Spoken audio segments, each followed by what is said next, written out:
Pistons lose their 18th straight game to the Memphis Grizzlies. I'm going to try my best to make sense of all of this misery. Passing lane, skies a jam. Dynamite dunk and the crowd loves it.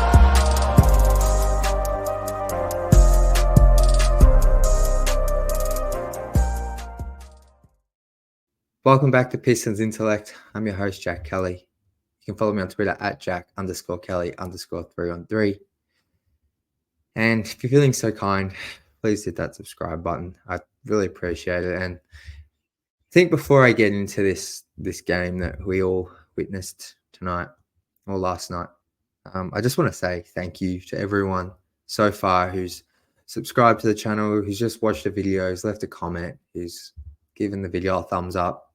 Like, thank you. I appreciate it. Like, this channel has actually become one of my favorite things to just do, hang out on, chat to people in the comments when I can, like getting on here and just talking, and just the fact, 10 people listen to this, and I hope it sort of helps some people sometimes with what we're going through. But just want to shout out everyone so far. Like, the support's been amazing, and I'm, as tough as this is, and as, like, in the context of sports, like as tough as this is, like, I just want to say I really appreciate everyone who tunes in and has supported the show so far. So thank you to you guys.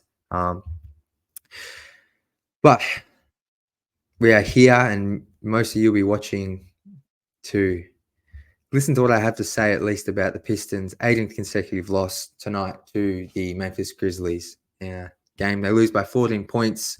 They lose 102-116 to a Memphis Grizzlies team that has more injuries and players out right now than the Pistons. The Grizzlies team that's won 6 games have now won 6 games. Came in tonight have only winning 5 and were a bottom 5 team in the league.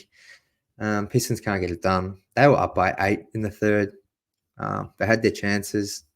Like, this game was, like many, an absolute must win, but can't come away with it. Turnovers once again killed the Pistons. Feels weird to say 16 turnovers doesn't look like too many, but once again, have more turnovers than their opponent. Pistons shoot 11 of 35 from 3.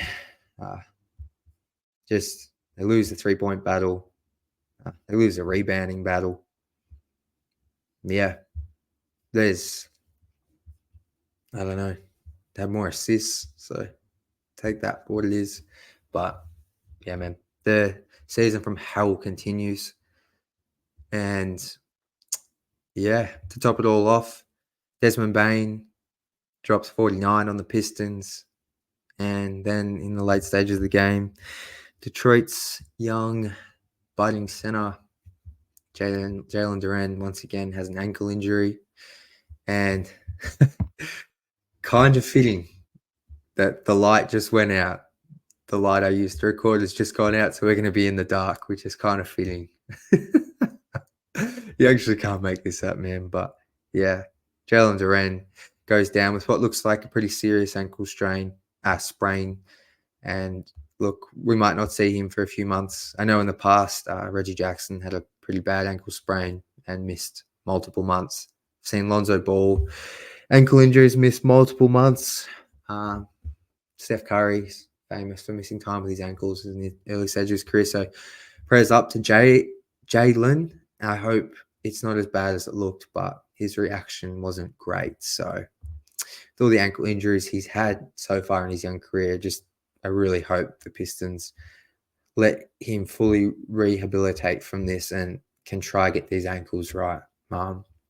Because it's an issue for him right now in his career. And yeah, a player like him who jumps up and down a lot, whether it's for dunks, rebounds, blocks, ankle injuries are scary because there's so many. All it takes is someone to slide their foot underneath or a wrong landing, and as you've seen, can miss a significant amount of time. So I hope he can get better, but this season just gets worse.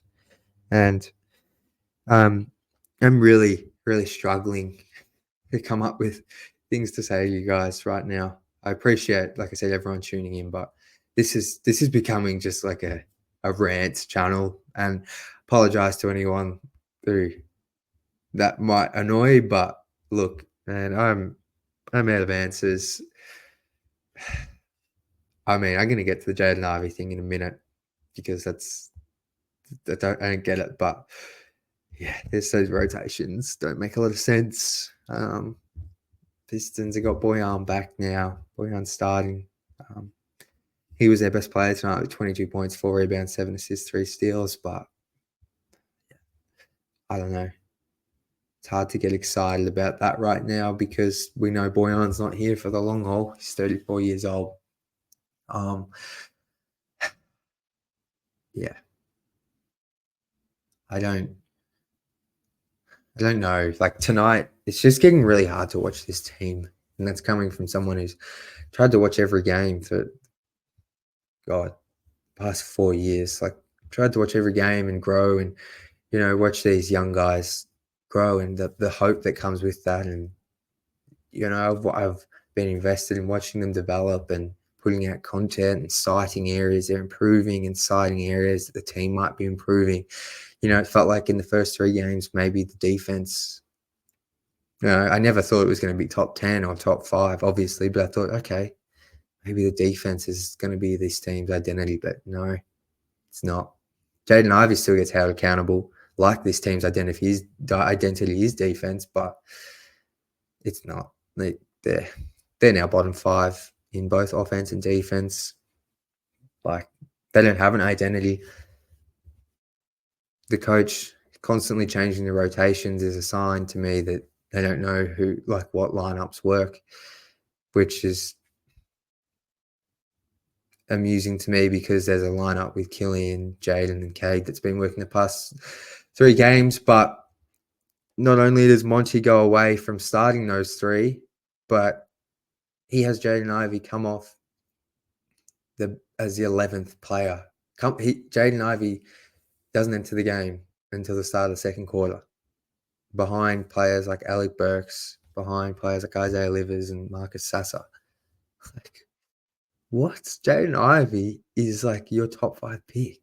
Like, the success of this franchise, if there's going to be any in the near future, relies a fair amount on Jaden Ivey coming to fruition and growing into something close to what his peak potential is. But, I mean, the past 4 games, like he starts against the Lakers, but only plays like 19 minutes. And then you go to New York and he's the 11th player on the court, start of the second quarter.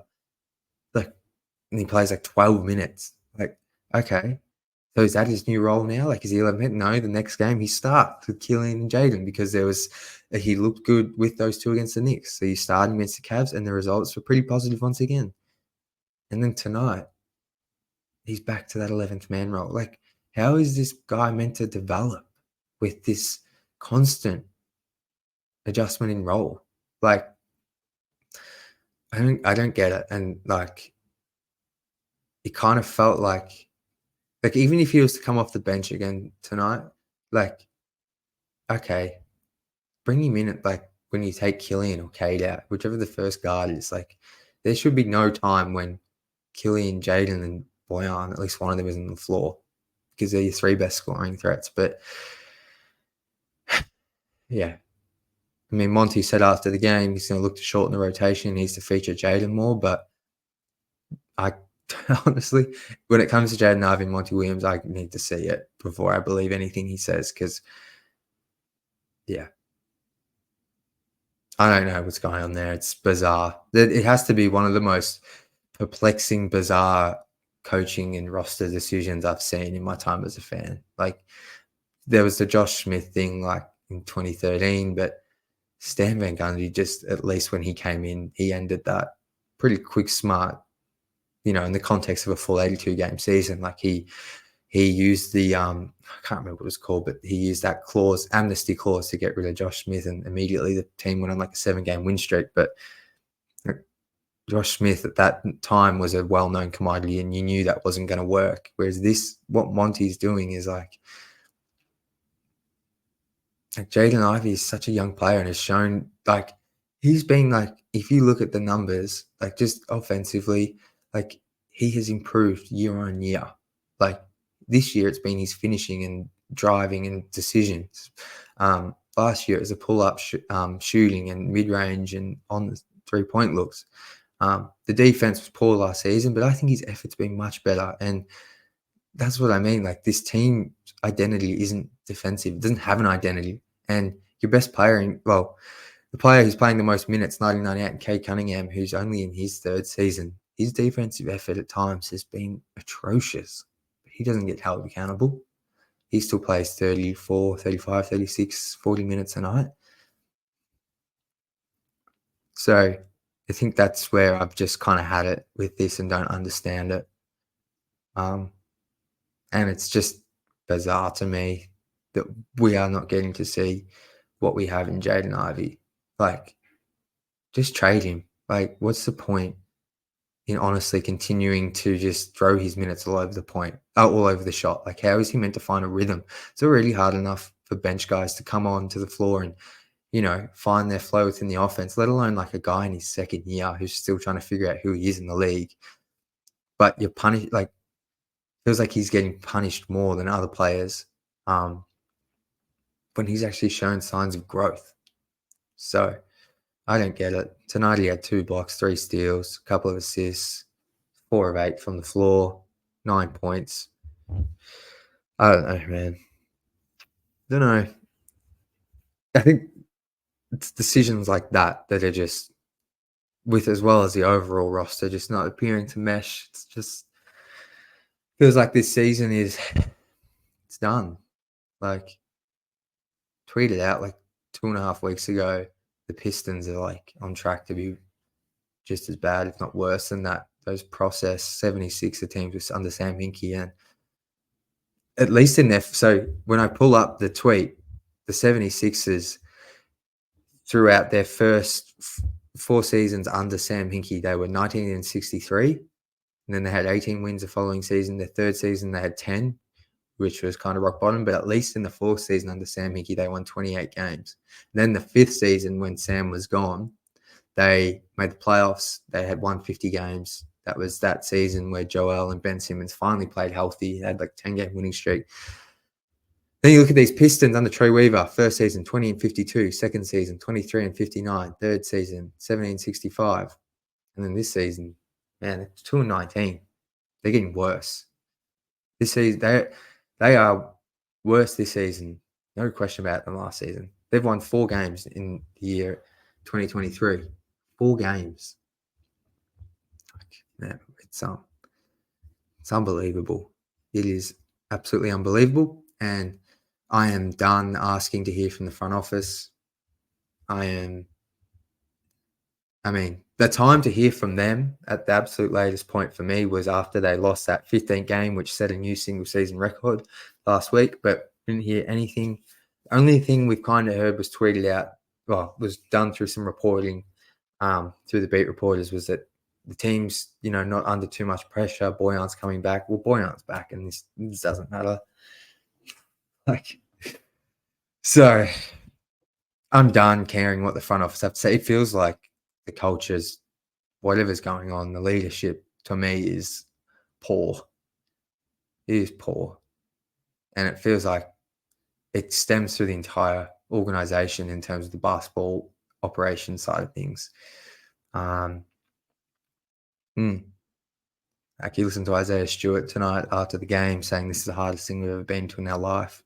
Like, I feel for the players, man. Like, yes, they share blame. Yes, they need to be better, but it feels like this roster just was set up to fail. And I was fooled into thinking that, I had them down as winning 29 games this season, but I was fooled. I was, like a lot of us probably thought this core together makes a lot of sense, but it's hard to see it right now.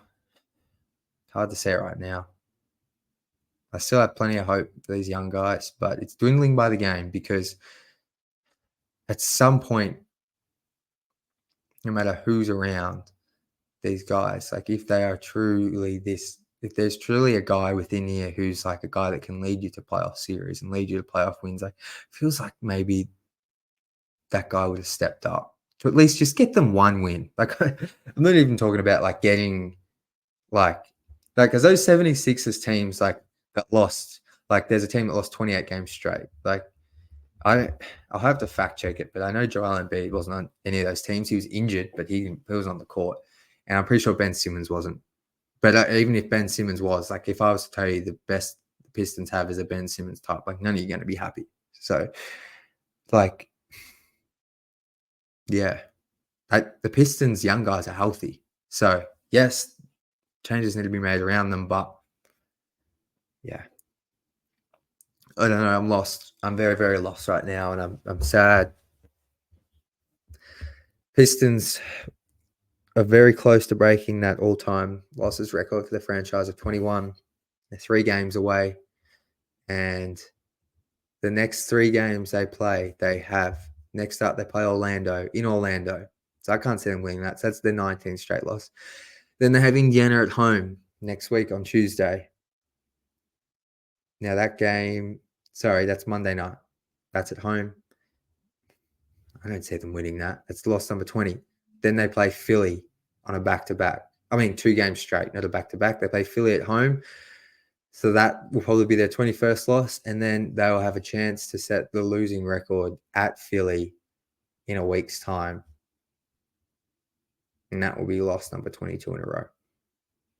So, I don't know. I thought truly they would either win the Washington game or the Memphis. They were both at home. They're both some of the worst teams in the league, but no, they couldn't get it done. And they're not even that injured. Now they're going to go into Orlando, Indiana, Philly. I can't imagine Jalen Durant will be healthy. And after the 2 Philly games, got the Bucks on the road, Atlanta on the road, Utah at home just before Christmas, which maybe they could win that. Then Brooklyn back-to-back. The Boston, Toronto, Houston on New Year's Day. Oh, they have a West Coast. Like, the next game they might have a shot at winning is San Antonio on the 11th of Jan, and that will be well past the 28-game losing streak. So, yeah, guys, I don't have much. I really don't. And it's sad. That's sad. This is sad. I say it every episode, but I cannot believe, like, this is what we're witnessing. I cannot believe it. It is, yeah. I'm smiling because I'm in constant disbelief that this is what's happening. But nonetheless, this is where we are. I'll be back to recap the Magic game. I think the Magic have actually lost 2 in a row. So take that for whatever it is. But they are one of the best teams in the league right now. So we'll be back on Friday night to recap that game. But until then, guys, drop comments below. Let me know how you're feeling. This is tough, and I appreciate everyone who's tuned in. And like I said at the start, it means a lot to me.